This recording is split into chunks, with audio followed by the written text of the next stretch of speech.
가까운 강북구청에 김경수라는 공무원이 있습니다.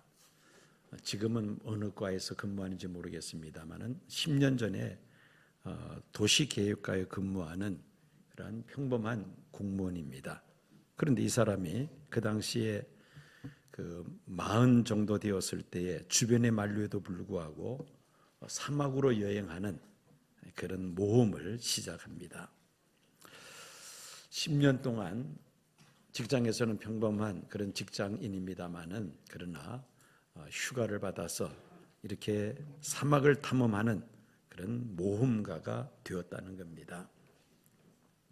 10년 동안 모로코 사하라 사막, 고비 사막, 나미비아 사막, 칠레 아타카마 사막, 타클라마칸 사막, 이집트의 사하라 사막 등 총 2336km 그 사막과 오지 레이스를 완주하는 등 누구도 하기 힘든 이런 사막 여행을 도전을 해왔습니다. 바쁜 현대인들의 일상은 대체로 다람쥐 쳇바퀴 돌듯이 늘 반복되는 일상입니다만은 또 그러면서 그 안에서 돈과 지위의 유무로 삶의 방식을 결정하고 1등주의를 슬로건으로 끊임없이 달려갑니다마는 이분은 생각이 완전히 달랐습니다. 그는 이 책 속에서 미쳤다는 말을 들어야 후회 없는 인생이라는 이 책 속에서 이렇게 말합니다. 소심한 인생에서 벗어나려면 내 몸을 도시 문명 밖으로 내보내봐야 한다.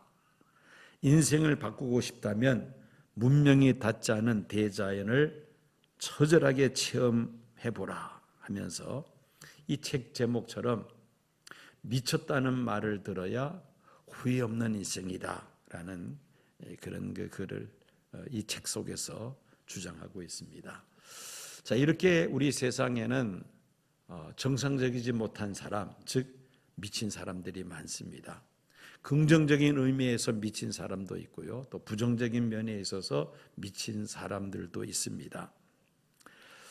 이 병적으로 미친 사람, 귀신 들려 미친 사람, 정신과적 질병으로 미친 사람들이 있습니다. 이런 사람들은 주변 사람들을 매우 힘들게 하죠. 그대로 방치했다가는 주변 사람에게 큰 피해를 안겨주기도 합니다. 반면에 이제 긍정적으로 또 미친 사람들이 있습니다. 무언가에 이렇게 몰입해 있는 그런 사람. 영어로 매니아라는 말을 많이 쓰잖아요. 그렇게 표현하기도 합니다만은 모든 것을 쏟아부어서 한 가지에 집중하는 사람, 이런 사람을 우리가 긍정적인 표현으로 미친 사람이다, 그렇게 말을 하죠. 이런 사람들은 주변에 피해를 주는 것이 아니라 오히려 주변 사람들에게 큰 유익을 안겨주기도 합니다. 학자는 자기 전공 분야에 미쳐야 그 분야에서 두각을 드러낼 수가 있습니다.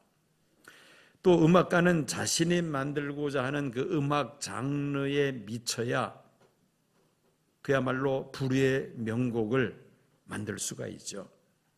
운동선수들은 자신의 그 주 종목에 미쳐야 신기록을 갱신하면서 타의 추종을 불허하는 그런 선수가 될 수가 있습니다. 무한 경쟁 시대 속에서 어느 한 분야에 우리가 집중해서 몰입하지 않으면 경쟁에서 살아남을 수가 없는 것이죠. 미쳐야 성과가 나오고 또 목표에 도달할 수 있습니다. 그래서 불광불급이라는 이 한문을 사용합니다. 불광, 미치지 않으면 불급, 도달할 수 없다, 또는 미칠 수 없다. 미치지 않으면 도달할 수 없다, 또는 미치지 않으면 미칠 수가 없다. 오늘 본문 말씀을 봅니다. 가이사라에 있는 로마 총독부에 구금되어 있는 사도 바울, 로마 제국에서 갈릴리와 베레아 분봉왕으로 임명한 아그리빠 왕 앞에서 신문 받는 내용이 오늘 본문인 사도행전 26장입니다. 세 차례에 걸친 선교 여행을 마치고 예루살렘으로 돌아왔다가 예루살렘 성전을 방문하는데 바울을 해치려고 하던 무리들이 바울에게 누명을 덮어 씌웁니다. 바울이 이방인을 데리고 성전 안에 들어가서 성전을 더럽혔다, 이런 헛소문을 퍼뜨려서 이 바울을 죽이려고 했던 것입니다. 신성 모독죄로 누명을 덮어 씌워서는 바울을 죽이려고 할 때에 당시 예루살렘에 주둔하고 있던 로마 군대의 천부장이 그 사실을 알고는 군인들을 보내서 신속하게 바울을 구출해냅니다. 바울을 죽이기 전에는 먹지도 자지도 않겠다는 사람이 40명이나 호시탐탐 바울을 죽이려는 기회를 찾는다는 말을 이 천부장이 듣고는 예루살렘에서 100km 떨어져 있는 로마 총독부가 있는 가이사라로 한밤중에 로마 군병 400명을 동원해서 가이사라로 피신시킵니다. 그리고는 2년 동안 가이사라에 있는 감옥에서 바울은 구금된 상태에 있습니다. 그러다가 새로 부임한 총독 베스도, 이 베스도의 부탁으로 아그리빠 왕이 바울을 신문하는 내용이 오늘 본문입니다. 아그리빠 왕이 바울에게 변론하라고 그렇게 기회를 주니까 바울은 예수님 만나기 이전의 자신의 생활, 그리고 어떻게 부활하신 예수님을 만나게 되었고 예수님을 만난 다음에 자신의 삶이 어떻게 변화되었는지를 자세하게 그 왕에게, 신문하는 왕에게 이야기를 합니다. 요즘 말로 표현한다면 간증을 한 겁니다. 그 간증을 듣던 총독이, 왕 옆에서 그 간증을 듣던 총독이 소리를 지릅니다. 한번 이 그림을 보십시오. 바로 이 그림입니다. 왕과 그리고 총독, 또 그 당시 권력자들이 사도 바울을 신문하는 그런 모양의 그림입니다. 바울이 자신을 신문하는 그 왕에게 자신의 간증을 이야기하니까 그 간증을 듣던 옆에 있던 총독이 뭐라고 소리를 지릅니까? 바울아, 내가 미쳤도다. 내 많은 학문이 너를 미치게 한다고 소리를 지릅니다. 바울이 미쳤다는 것이죠. 정상인이 아니라는 말입니다. 자, 이 총독 베스도가 바울에게 내가 미쳤도다라고 말을 했는데 그 헬라어 성경을 보면은 마이노마이라고 그렇게 번역하고 있습니다. 이 마이노마이, 마이네라는 단어에서 나왔는데 이 마이네라는 단어는 온전치 못한 정신 상태를 나타낼 때 사용하는 단어입니다. 즉 병적으로 미쳤다는 겁니다. 총독 베스도의 눈에는 바울이 정상적인 사람으로 보이지 않았다는 겁니다. 바울은 모든 사람들이 부러워하는 로마 시민권을 가진 사람이고 또 유태인으로서 당시 최고의 율법학자인 가말리엘의 문화에서 율법을 배운 그런 사람이요, 유대 종교 지도자 계층에 속한 사람입니다. 얼마든지 많은 사람들의 존경을 받으면서 편안하게 잘 살 수 있는 그런 위치에 있는 사람이었습니다마는 나사렛 예수파에 속하여 유대인들로부터 배척을 당하고 살해 위협까지 받고 있는, 그리고 지금 투옥되어 있는 이 바울, 그를 신문하는 총독의 눈에는 이 바울의 간증을 들으면서 바울이 병적으로 미친 사람으로 그렇게 보였다는 것입니다. 이때 바울이 총독을 향하여 뭐라고 말을 합니까? 베스도 각하여 내가 미친 것이 아니요 참되고 온전한 말을 하나이다. 그러면서 자신을 신문하는 총독과 왕을 향하여 바울이 믿는 예수를 믿어야 한다는 것을 권하고 있습니다. 바울은 자신이 왜 예수에게 사로잡혔는지를 그 앞에 있는 사도행전 26장 1절에서 26절에서 자세하게 설명하고 있습니다. 자신은 철두철미한 유태인으로 자랐고 또 유대교에 온전히 헌신하는 일에 최선을 다했습니다. 그러다가 나사렛 예수를 믿는 무리들이 나타나서 유대교를 어지럽히는 것을 봅니다. 신흥 종교인 기독교를 박멸하는 것이 유대교를 위하는 일이라고 바울은 확신을 하고 기독교를 박해하는 일에 앞장을 섰던 것입니다.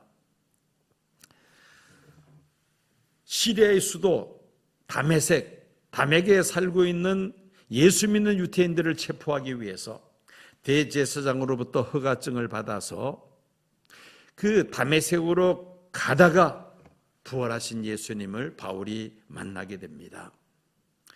그가 그렇게 대적했던 예수님을 직접 만났다는 것입니다. 그리고 그 예수님이 바로 자기 조상들이 그토록 기다리던 메시아라는 사실을 비로소 깨닫게 됩니다. 부활하신 예수님을 만난 후부터 바울은 예수 믿는 자를 박해하다가 이제는 예수를 위하여 박해받는 자로 완전히 변하고야 말았습니다. 예수님의 십자가의 죽음이 자신의 죄 때문이었고 예수님의 부활로 영생을 얻게 되었다는 확신을 가졌습니다. 그리고는 예수님께 완전히 미친 사람이 되고 말았다는 것입니다. 남동생의 뒷바라지를 위해서 결혼도 거부하고 독신으로 평생 남동생을 위하여 헌신했던 간호사가 있었습니다. 동생도 누나 이제 결혼해서 행복하게 살아 그렇게 말하고 주변 사람들도 결혼도 하지 않고 동생을 살피는 건 너무 지나치지 않느냐라고 했지만은 막무가내였습니다. 오직 동생을 위해서 한평생을 살았다는 말입니다. 세상 떠나기 전에 자기가 왜 그 동생을 위해서 한평생 헌신하며 살았는지를 이야기합니다. 자신이 사춘기 시절 수유를 받아야 하는 상황이었는데 그 혈액형이 특이한 혈액형이어서 피를 구하기가 어려웠습니다. 마침 그 어린 나이 차이가 많이 나는 남동생이 같은 혈액형이라는 것이 발견이 되고 또 그 어린 남동생이 자원해서 자기 피를 누나에게 주겠다고 그렇게 말한 것입니다. 수혈이 끝난 다음에 그 병실에 찾아온 의사에게 이 어린 남동생이 울먹이면서 의사에게 이렇게 질문합니다. 선생님, 저는 언제 죽게 되나요? 이 아이는 자기 피를 누나에게 주면은 자기는 죽는 것으로 그렇게 생각을 했던 것입니다. 누나를 살리기 위해서 이 아이는 자기가 죽기를 각오하고 피를 누나에게 주겠다고 그렇게 했다는 것입니다. 이 이야기를 들은 누나는 하나님 앞에 이런 기도를 합니다. 하나님, 저는 평생을 제 어린 남동생을 위해서 살겠습니다.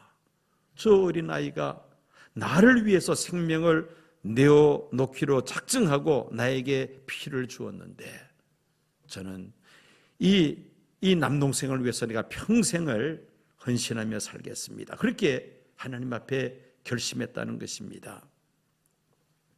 자기를 위해 죽기를 각오하고 자기 피를 준 그 동생을 위해서 누나는 평생 빚진 마음으로 그 동생을 위해서 희생하며 헌신하며 살았다면은 여러분, 우리는 우리를 위해서 십자가에서 물과 피를 다 쏟으시고 우리를 위하여 죽으신 그 예수님을 위하여 우리가 헌신하며 희생하며 산다는 것은 너무나도 당연한 일이 아니겠습니까? 그런데 그 모습이 세상 사람들의 눈에 보기에는 정상적인 사람으로 보이지 않는다는 겁니다. 미친 사람으로 보인다는 것이죠. 그것이 옳은 길이라면 우리도 마찬가지로 사도 바울처럼 예수의 미친 삶을 살아야 되지 않겠습니까? 부활하신 예수님을 만난 바울은 예수님께로부터 사명을 받습니다. 사도행전 26장 16절 이후의 말씀입니다.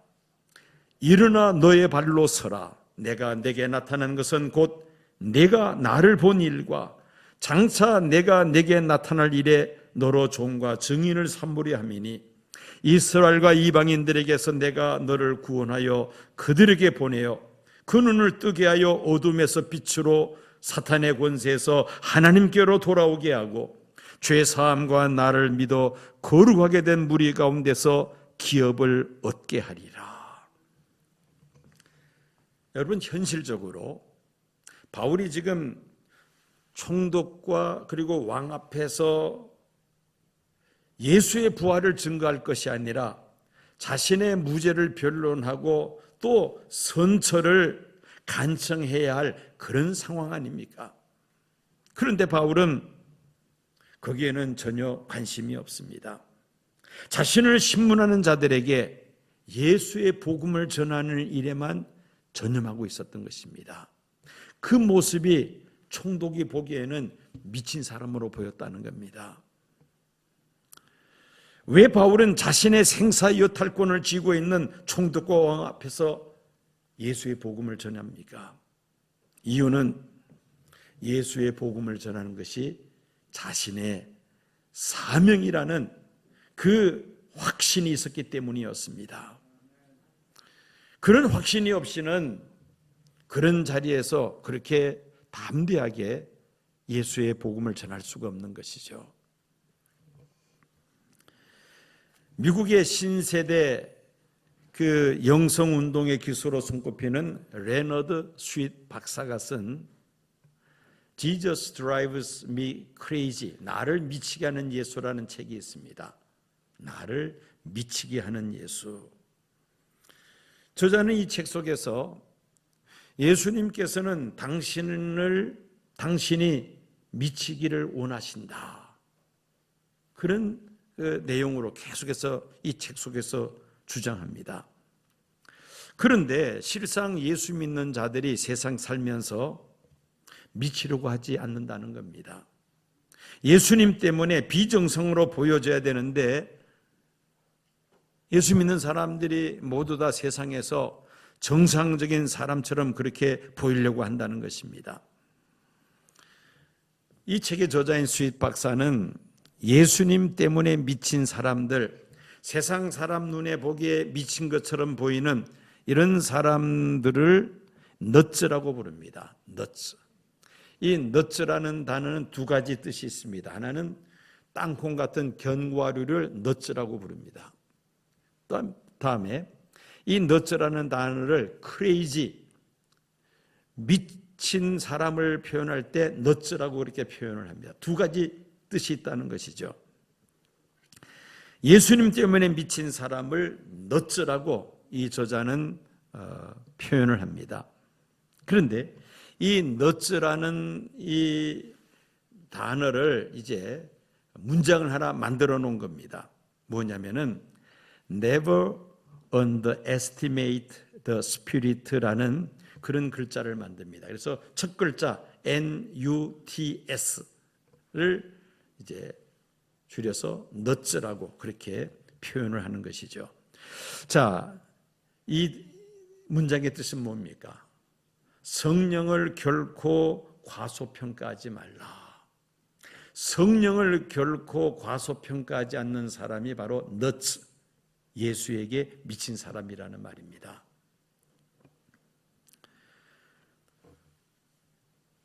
예수 때문에 미친 사람들은 늘 성령의 음성을 소중히 여기고 그 음성에 응답하는 사람이라는 말이죠. 다시 말하면 예수를 제대로 믿는 사람들은 예수 때문에 세상 사람들에게는 비정상적인 넛즈와 같은 사람으로 보이는데 그 이유는 늘 성령의 음성에 귀를 기울이기 때문이라는 것입니다. 그렇습니다. 우리 예수 믿는 사람들은 바로 이 너츠, 크레이지, 미친 사람처럼 세상 사람들에게 보여야 합니다.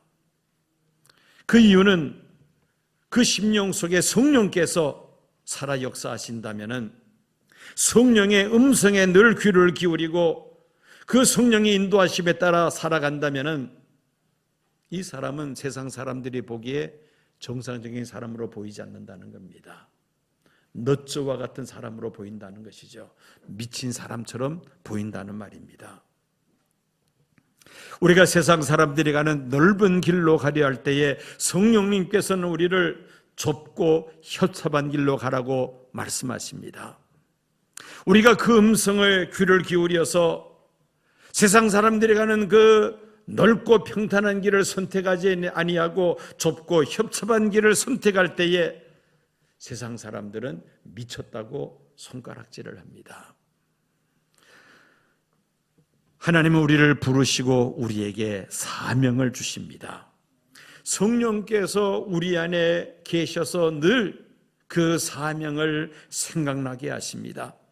우리가 그 음성에 귀를 기울이고 그리고 그 사명을 위해서 살기를 힘쓴다면 자연스럽게 세상 사람들로부터는 미친 사람이라는 말을 들을 수 있다는 것이죠.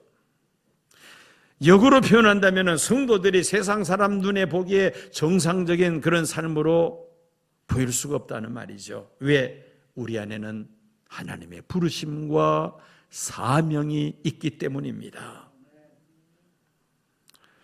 바울은 이미 예수의 십자가의 죽음과 부활에 대하여 알고 있는 아그리파 왕에게 예수님이 구약에 예언된 메시아임을 증언할 때에 이 아그리파 왕이 뭐라고 이 바울을 책망합니까?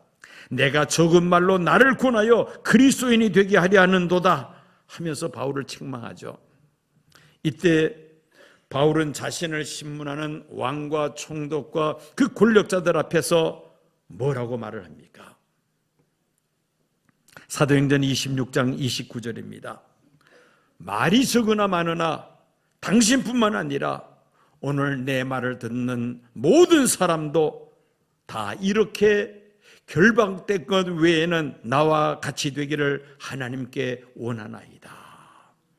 다 나와 같이 예수를 믿기를 원한다는 그런 말입니다.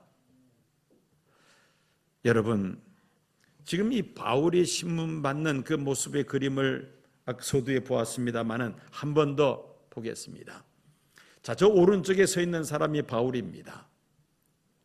2년 동안 옥에 갇혀 있으면서 머리 제대로 손질했겠습니까? 수염이나 제대로 깎았겠습니까? 입고 있는 옷도 막 허술하고 냄새나고 어쨌든 그 행색이 초라하기가 짝이 없습니다. 2년 동안 옥에 있으면서 기름진 음식을 먹을 수나 있었겠습니까? 햇빛도 제대로 못 받았을 터이고 정말 창백하고 초췌한 그런 모습의 바울입니다. 피의자입니다. 지금 신문을 받고 있는 사람이죠. 반면에 지금 신문하고 있는 사람들은 그 사도행전 25장에 있는 말씀을 보면은 지금 이 자리가 어떤 자리냐면은 로마 총독 베스도가 이제 부임을 했습니다. 당시 로마 제국에서 임명한 왕인 아그리파 왕과 버니게가 이 총독에게 문안 인사로 찾아왔는데 그냥 온 것이 아닙니다. 다 격식을 갖춰서 화려하고 위엄이 있는 그 왕의 옷, 총독도 마찬가지죠. 총독도 인사를 받는 입장에서 그 총독의 권위를 나타낼 수 있는 그런 옷차림을 하고 지금 자리에 앉아 있는 모습입니다. 그뿐만이 아닙니다. 저 뒷자리에는 한 사람 한 사람 한번 그림을 제가 설명합니다. 이 사람이 바로 아그리파 왕입니다. 그 오른쪽에 앉은 사람이 버니게입니다. 아그리파의 여동생이면서 또 아내 역할을 하는 그런 근친상간이죠.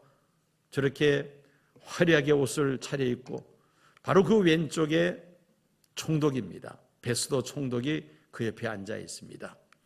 저 오른쪽 뒤에는 천부장이 저렇게 있고요. 또 백부장들이 옆에 또 같이 서 있습니다.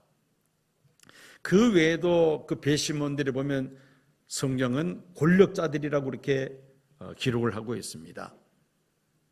로마 총독부가 있는 가이사라의 권력자들이 다 뱃서간 상황에서 지금 바울이 신문을 받고 있는 그런 광경의 모습입니다. 당연히 그 왕과 총독과 그 뱃서간 사람들의 그 권위에 바울이 주눅이 들어 있어야 될 터인데 오히려 상황은 정반대입니다. 오히려 바울은 당당합니다.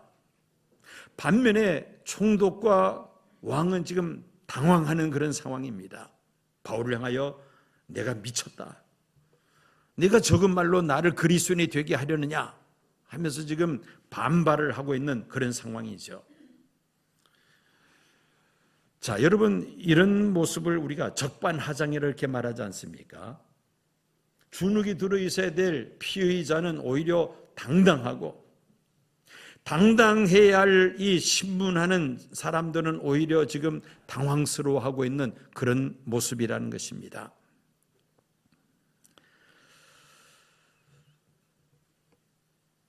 바울은 남들이 가지고 있지 못한 뜨거운 열정이 있었습니다. 그것은 예수님께로부터 받은 사명이죠. 유대인과 이방인에게 복음을 전해야 한다는 사명이었던 것입니다. 그는 때를 가리지 않습니다. 그리고 장소도 가리지 않습니다. 듣든지 아니 듣든지, 때를 얻든지 못 얻든지 기회가 주어지기만 하면은 예수 그리스도의 복음을 전하기를 힘썼던 것이죠. 복음을 전하다가 어떤 고난과 박해가 있다 할지라도 개의치 아니하고 당당하게 복음을 전하는 이 사도 바울의 구령의 열정은 어디에서 나왔습니까? 주님께서 주신 사명에서 나온 것이죠. 그런 모습이 총독이 보기에는 미친 사람으로 보였다는 겁니다. 여러분들 잘 아는 사람입니다. 지금 월드비전 세계시민학교의 교장인 한비아 씨, 이분이 쓴 지도 밖으로 행군하라는 그 유명한 책이 있죠. 지금은 뭐 60대 중반쯤 되었을 겁니다, 이분이 나이가. 그런데 한창 이제 그 NGO 활동을 할 때에 케냐에서 40대 중반의 유명한 안과 의사를 만납니다. 이 책 속에 이제 그런 스토리가 소개되어 있습니다. 얼마나 이 안과 의사가 유명하냐면은 대통령도 이 안과 의사에게 진료를 받으려면은 며칠을 기다려야 할 정도였습니다.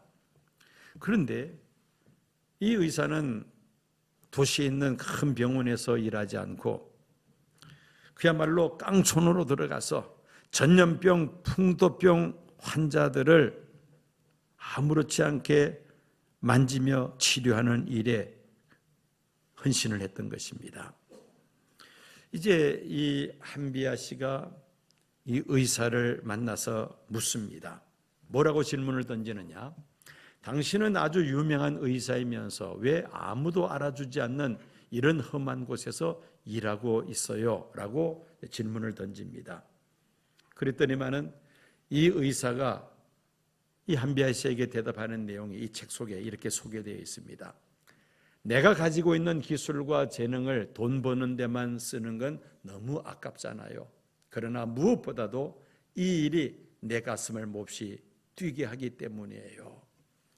이분은 환자들의 병을 고치는 것이 자신이 가장 보람 있는 일로 여겼으며 환자들 가운데서도 정말 가난하고 힘들고 어려워서 병원에도 오지 못하는 그런 환자들을 찾아다니면서 치료하는 것은 자기의 가슴을 뛰게 하는 일이라는 겁니다.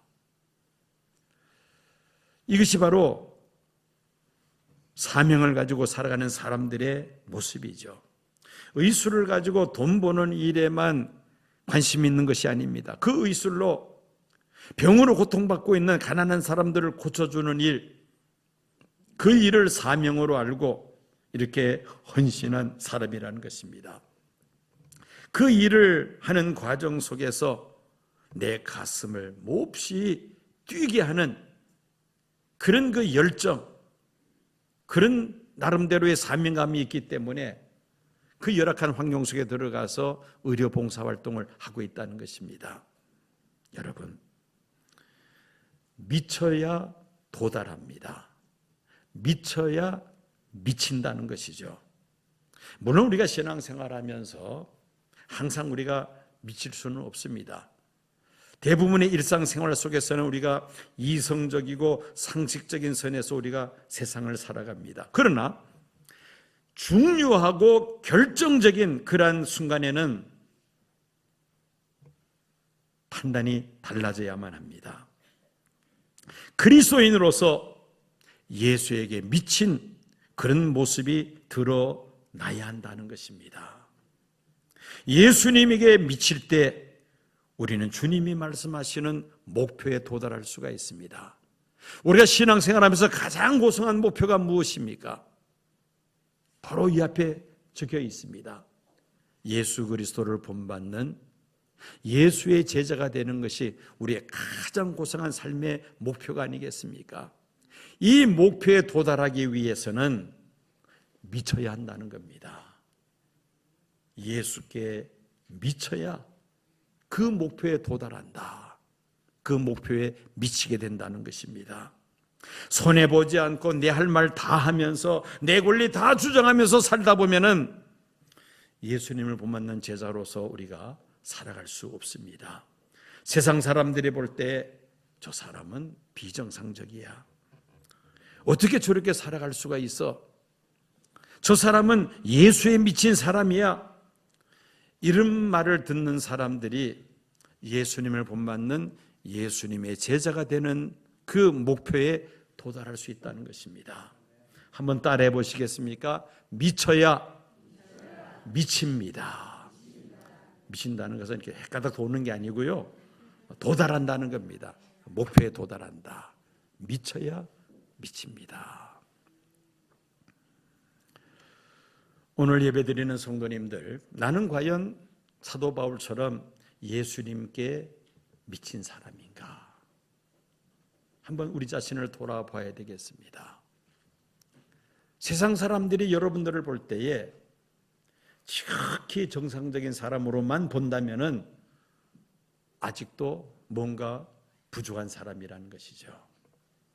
세상 사람들이 여러분 볼 때 저 사람은 조금 이상한 사람이야, 이런 말을 들은 정도라면은 여러분들은